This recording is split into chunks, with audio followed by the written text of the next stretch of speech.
Welcome back again. Hi, myself James Shakabush, and you are watching DeadlaughMoron.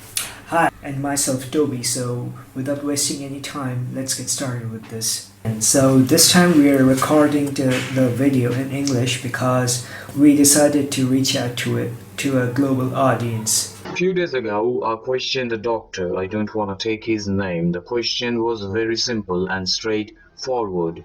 That is, has India done enough so far to contain the outbreak? He replied, "We did try, but there was a lot of variation. Some states did excellently well. They fought it zealously, passionately. Some chose to be very complacent about it." Let's begin with the China. What China should have done. It should have restrained the whole infection around the place where it all started. Remember that China has a good source of scientists and they could have done it, but it did not happen. This happens only to a dictatorial societies where free speech is not allowed. As far as India is concerned, I think we as a country did not move together very fast. I don't think people at the grassroots level understood the meaning of containment. So, China is a pretty competent country. I mean, they've got some of the best doctors and scientists over there, plus people over there respect law and rules. I mean, they could have easily contained the situation. China was more than competent enough to pull this off. But what went wrong? What could have possibly went wrong for COVID-19 to become such a global phenomenon, a chaos? Well, according to some of the whistleblowers from the Chinese government, as well as 8 other doctors from China, they claim that the Chinese government actually tried to suppress the outbreak during the initial phase, and they failed. And the word got out, people started getting sick, and before you knew, well, here we are, quarantine. So, yeah, China could have warned us before instead of hiding all the facts. I mean, that did not help anyone at all. Well, India is a pretty big country, alright, and then there are people who just do not get the idea of quarantine and they still carelessly go out. So maybe the Indian government was not that effective in dealing with the situation, but that's alright, it's fine. We can still take other measures to make sure that this virus, this thing is contained and no one else gets sick or infected again. So following that, I asked another question out of my curiosity that several epidemiologists have said that statistically it is unlikely to have a cross-community transmission yet, though the government is still to confirm it. What is your opinion on this? The answer was, we really don't conclude our judgment so soon, or can't even say that cross-community transmission has started. We know this from the facts which have emerged recently. There are people with no recent travel history or record or any sort of direct contact with a foreign individual. But people simply refuse to accept this fact and are taking it as a hoax. They simply fail to comprehend the high viability of a cross-community transmission. It is easy for them to disagree, but the cost of making stupid mistakes at this stage is pretty high. We have to get ready for the next stage. See, nobody is going to blame the government. If you can't hold the disease down in a country like India, it's fine if it didn't work out, but we have to get ready and figure out how will you or the government will manage if there is a large number of cases. These questions were asked 4 or 5 days ago. Now we have entered the third stage of COVID-19, a very crucial stage. And if people still think that all is well, then rest in peace. What is different this time, and why do health experts fear there will be many more infections and deaths before the novel coronavirus runs its course? Let me share a piece of article I was reading yesterday. There was a column which stated that during the time of H1N1, common name is swine flu, there is a film based on swine flu virus named Contagion. You people can watch that, but this movie is not for faint-hearted people. Anyway, coming to the column statement, the question was raised: what lessons India learned from our past experience with infectious disease, the H1N1 or swine flu outbreak? He replied, we did little about the H1N1 outbreak because we could not either stop it or control it. There was nothing that the states or the hospitals could do except taking care of the patients. So, what the state did was checking the temperature of people at the airport.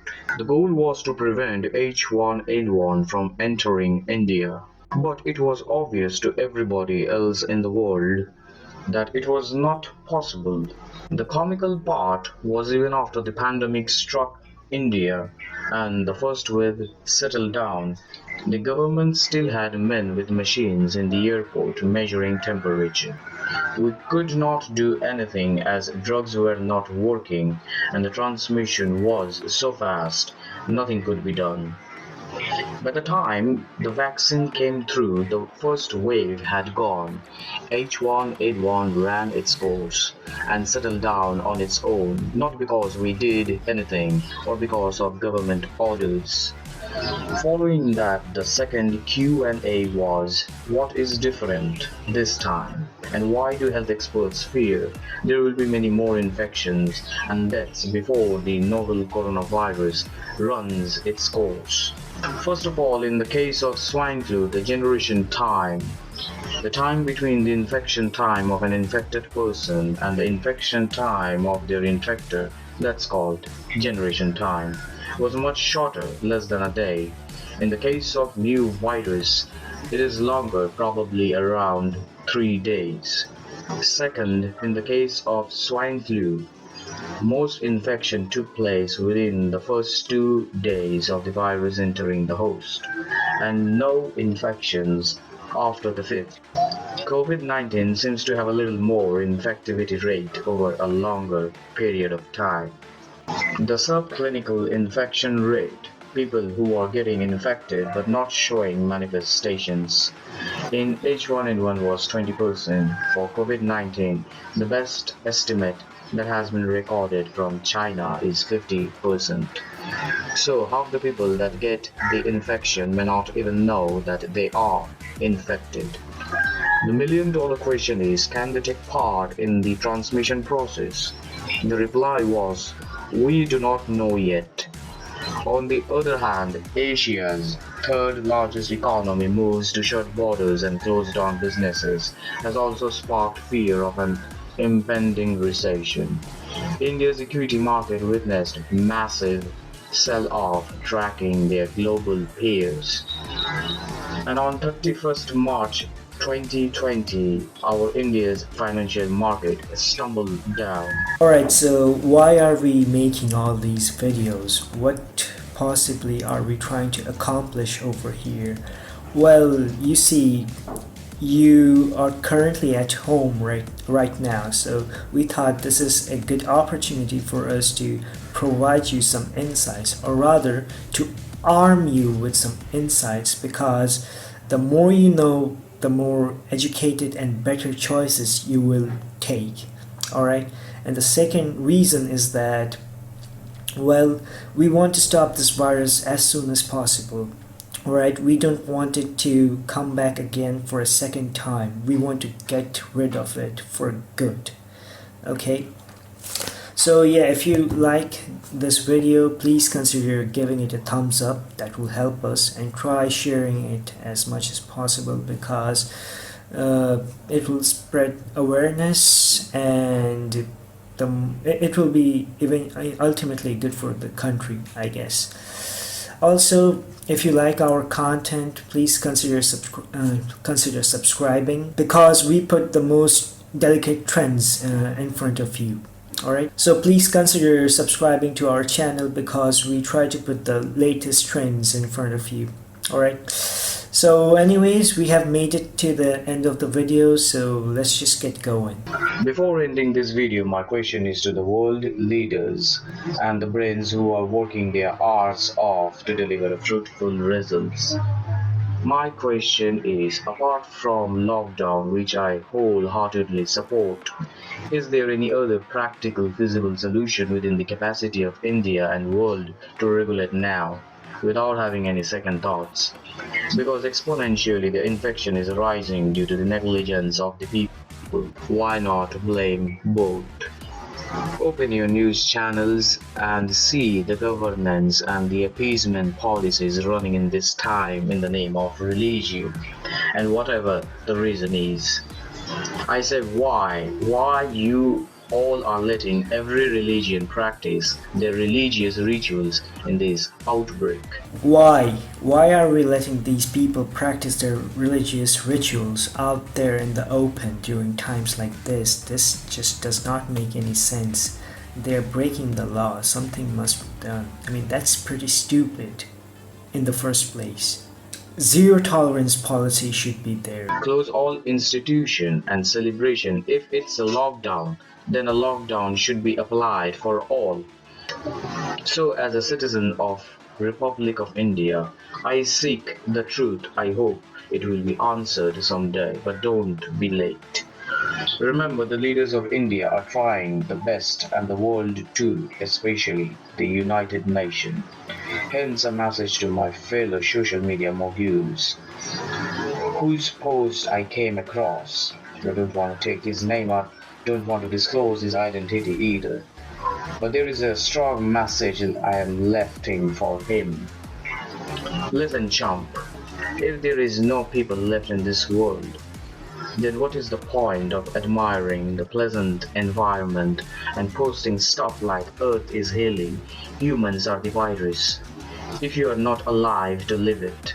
So stop spreading misleading news, do something positive, and whenever you spot an ignorant brat, just call the police and help the government to control it.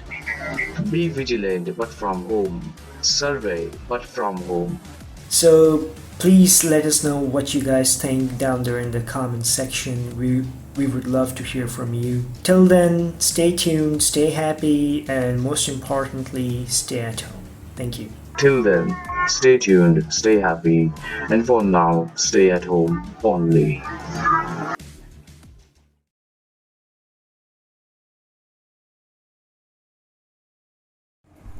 বর্তমানে করোনার যা অবস্থা এবং যেভাবে death role বাড়ছে, Italy বলুন বা ইউএসএতে এবং ইন্ডিয়াতে যেভাবে ইনফেক্টেড সংখ্যা বেড়েছে, 680 জন হয়েছে এবং তার মধ্যে 13 জন মারা গেছে, আমাদের একজন লকডাউনের বাসিন্দা আছে।